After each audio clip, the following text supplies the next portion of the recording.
మనం గుడికి వెళ్ళినప్పుడు చేసే ప్రతి పనిలోని అంతరార్థాలు ఉంటాయండి. మరి లోనికి విగ్రహం అది కదండి, మరి దండం ఇలా పెడతామా ఇలా పెడతామా?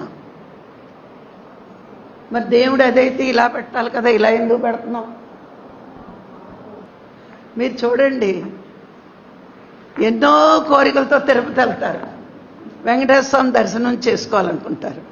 తీరా విగ్రహం దగ్గరికి వెళ్తాడు, కళ్ళు మూసుకునే కోరుకుంటారు. గమనించుకోండి, ఎన్నిసార్లు గుడికి వెళ్ళండి, అన్నిసార్లు కళ్ళు తెరిచి ఏవి అడగరు, అన్ని కళ్ళు మూసుకునే కోరుకుంటారు. అంటే మన కోరికలన్నీ కూడా మనలో ఉన్న పరమాత్మకే చెప్తున్నాం, కానీ అది విగ్రహమే, దైవం ఇక్కడ ఉంది.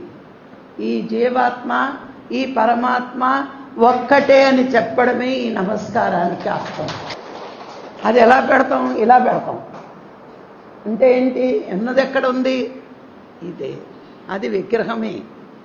మన చేతలన్నీ ఇలా ఉంటాయి, కానీ మనకేం అర్థం కాదు.